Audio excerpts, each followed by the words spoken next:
वळूयात पुढच्या बातमीकडे। एल्गार प्रकरणाचा तपास एनआयएकडे हस्तांतरित करण्याचा निर्णय हा पुणे सत्र न्यायालयाने दिलाय आणि आता या प्रकरणातील आरोपींना 28 तारखेला मुंबई एनआयए कोर्टात हजर केलं जाणार आहे।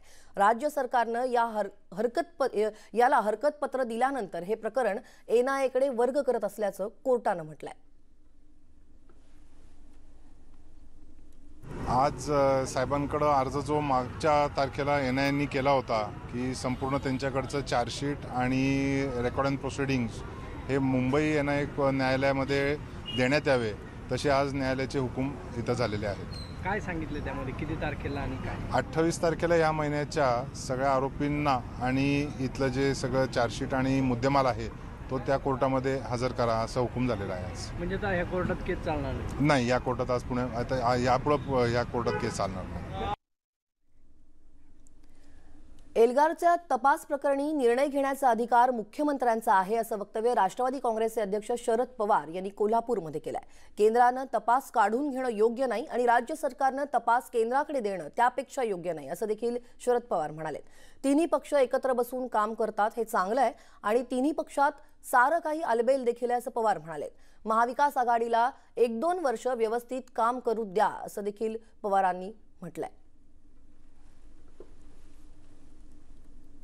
असं की हा मुख्यमंत्र्यांचा अधिकार आहे, तो त्या संबंधीचा निर्णय घेऊ शकतात। आम्हाला असं वाटतं की भीमा कोरेगावच्या बाबतीत इथल्या राज्य सरकारच्या पोलीस गृह खात्याच्या अधिकाऱ्यांची वागणूक आक्षेपार्ह आहे आणि अशी तक्रार आमच्याकडे सगळ्या विशेषतः दलित समाजाच्या लोकांची आहे।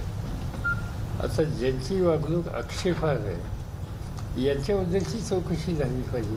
म्हणजे बसून एकत्र काम करण्याची भूमिका घेतात ही चांगली गोष्ट। तिन्ही पक्षांमध्ये सर्व काही अलबेल आहे असं सगळं दिसतंय ना। हे तिघांनी एकत्र बसून काय सूचना कोणाला करायच्या ही ज्यार्थी ठरवलं एक मताने त्याचे अलबेल आहे। तुम्हाला अजून काही खाद्य मिळेल अशी अवस्था नाही। दरम्यान बाळासाहेब थोरात यांनी भीमा कोरेगावचा तपास एनआयएकडे देण्याबाबत नाराजी व्यक्त केली आहे। पोलीस तपास हा राज्य शासनाकडेच असायला हवा असं मत सुद्धा त्यांनी व्यक्त केलंय। पाहूयात ते काय म्हणालेत। पोलीस तपास जो आहे तो अधिकार राज्य शासनाचाच आहे आणि तो राज्य शासनाकडेच असावा या बाबतीत आमचं मत पक्क आहे। जर तशी परवानगी त्यांनी दिली असेल तर चर्चा आम्ही करू, परंतु राज्य शासनाचा तो अधिकार आहे। आज हा तपास झाला, उद्या वेगळे तपास सुद्धा परस्पर केंद्र शासनाच्या ज्या एजन्सीकडे जाण्यास सुरुवात होईल ते राज्य शासनासाठी योग्य नाही। पुढची बातमी मुंबईकरांसाठी महत्त्वाची। सायन उड्डाणपुलाचं बेरिंग बदलण्याचं काम हाती घेण्यात येणार आहे आणि त्यामुळे आता मोठ्या प्रमाणामध्ये वाहतूक कोंडीची भीती व्यक्त करण्यात येते।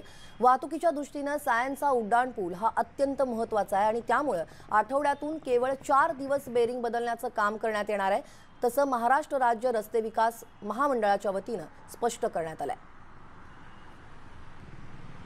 मुंबईतील सायन फ्लायओव्हर दुरुस्तीसाठी बंद केल्यामुळे काल प्रचंड वाहतूक कोंडी झाली होती आणि मुलुंड ठाण्याकडे जाणाऱ्या लेनमधला ट्रॅफिक थेट हे परळपर्यंत आलं होतं। म्हणजे परळ ते सायन अशी 9 किलोमीटरची वाहनांची रांग लागली होती। याविषयी अधिक माहिती घेऊयात आमच्या प्रतिनिधी स्वाती लोखंडे डोके यांच्याकडून। स्वाती, खरं तर ही 9 किलोमीटरची वाहनांची रांग लागली होती आणि आता तर 4 दिवस हे काम होणार आहे। वाहतुकीवरती कसा याचा परिणाम होईल? स्नेहल, खरं तर हा ब्रिज कामकाजासाठी किंवा बेरिंग बदलण्यासाठी सलग बंद ठेवण्यात नाही आलेला आहे। हा 8 ब्लॉक म्हणजे 4-4 दिवसांचे 8 ब्लॉक असे 32 दिवस एकूण हा ब्रिज बंद असेल। 14 फेब्रुवारीला याची सुरुवात झाली आहे आणि हे संपेल साधारणतः पुढे 6 एप्रिलला। त्यामुळे तोपर्यंत जे 32 दिवस असतील, गुरुवारी रात्री 10ला हे काम सुरू होईल आणि सोमवारी सकाळी 6ला बंद होईल।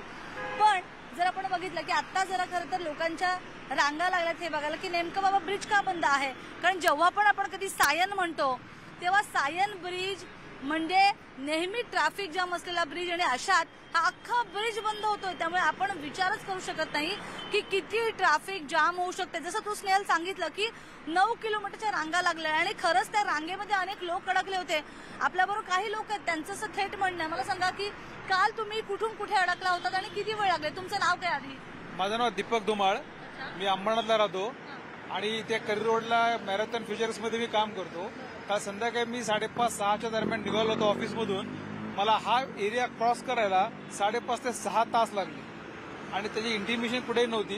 सकाळी जाताना हा रस्ता खाली होता, त्यामुळे येताना असा काही विचार नाही आला डोक्यात की रस्ता ब्लॉक असेल वगैरे, त्यामुळे हा रस्ताच मी फॉलो केला. पण जसं मी दादरच्या जवळ आल्यानंतर हा वेग ह्याचा कम्प्लिटली थांबला होता आणि त्यामुळे मला करी रोड पासून इथे हा पट्टा क्रॉस करायला मला अंदाजे 5.5 ते 6 तास लागले. तर आपण स्नेहल बघतोय मुंबईकरांची ही कैफियत आहे. मुंबईत सगळीकडेच मेट्रोची कामं सुरू होते आणि साहजिकच आहे. त्यामुळे जरा एकदा आपण ते बोर्ड दाखवूया ज्याच्यावर लिहिलेलं आहे की हा साधारणतः 14 फेब्रुवारी ते सकाळी 6 एप्रिलपर्यंत सकाळी 6 वाजेपर्यंत हा ब्लॉक असणार आहे. आणि स्नेहल, आपण मुंबईकरांच्या माहितीसाठी हे सांगतो की या 32 दिवसानंतर आणखी पुढचे 20 दिवस सलग हा ब्रिज बंद असणार आहे.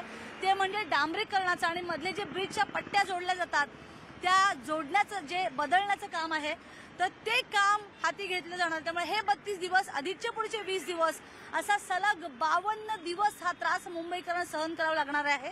पण दुर्घटना से देर भली म्हणतात ते उगाच नाही, कारण खरं तर 2017 पासूनच 2017लाच IRTने सांगितलं होतं की याचे लोड बेअरिंग्स बदलणं गरजेचं आहे. पण आता फायनली मुहूर्त मिळालेला आहे MSRDCला आणि ट्रॅफिक पोलिसांना त्यांच्या सहयोगाने हे काम आता सुरू करण्यात आलेलं आहे.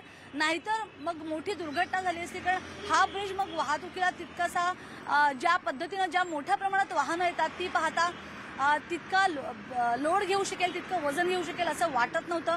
पण आता फायनली कामाला सुरुवात झालेली आहे. पावसाळ्याच्या आधी मुंबईकरांना हा ब्रिज खुला करून देणं हे MSRDCचं काम आहे. त्यामुळे मेट्रो अधिक हे असं काम, त्यामुळे मुंबईकरांचं जीवन अगदी वाईट झालेलं आहे रस्त्यावर, हे मात्र नक्की आहे. स्नेहल, धन्यवाद स्वाती, तुम्ही दिलेल्या या 26